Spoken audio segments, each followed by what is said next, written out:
Hello, everyone. I wanted to kind of update you on the latest on the Epstein files. When uh, President Trump, or I should say, President Felon, lost to Biden, one of the things he kept insisting is on the Epstein files and the deep state, and insisted, like he did when Obama was running for president, saying that he found a lot of stuff in Hawaii verifying the fact that he was not an American citizen, which proved to be false allegation on the part of President Trump, which is not anything unusual of him making false allegations.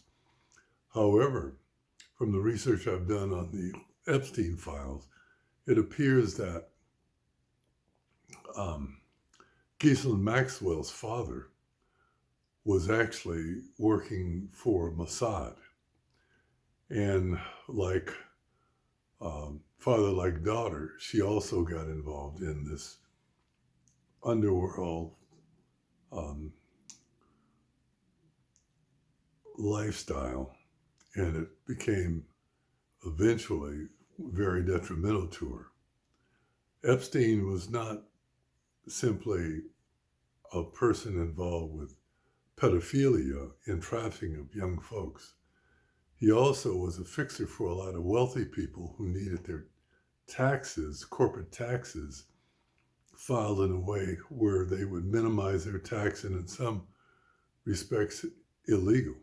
Also, he was involved with Mossad and with the shady side of the CIA and criminal influences also.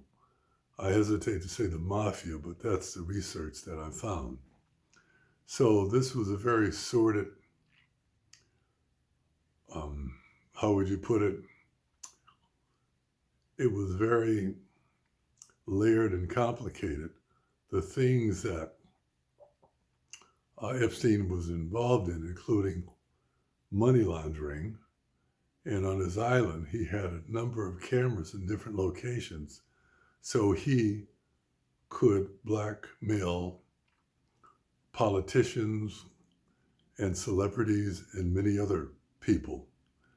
The question is whether Trump has already destroyed the files and whether anybody will ever get a copy of it. I think the concern that a lot of people have is that Ghislaine Maxwell may end up committing suicide in jail. I think you take my meaning.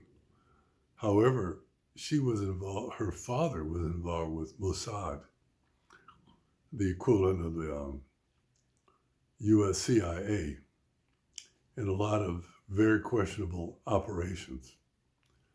So I think her safety could be in jeopardy.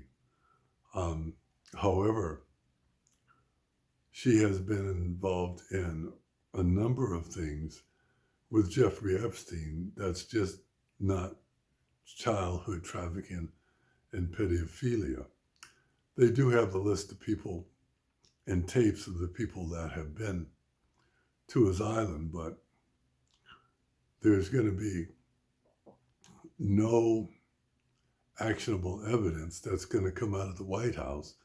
And the reason that the White House keeps looking at other subterfuges like Obama should be prosecuted and Rosie O'Donnell and different things is he's trying to obfuscate the focus on Epstein. He's trying to create a subterfuge where people will look at other shiny things and will not focus on what he's doing. This is very important that people are aware of that. So I'm just updating you on what's going on, and you can follow it as you may, but I think mainstream media is not going to touch on the sensitive issues of what Epstein has been involved in. So I think you should do your own research. I just wanted to put out this video to alert you, and I hope that you have time to do that research and talk to your representatives in demanding that they do something about the Epstein files. Like Hunter's Biden laptop, which ended up being a nothing burger, which they already knew. That was another distraction. So keep in mind that you should call your representative and ask them to try to get the Epstein file, though I think it's going to be in vain. So I'm signing off today. You guys have a good day, and we'll talk later. Bye.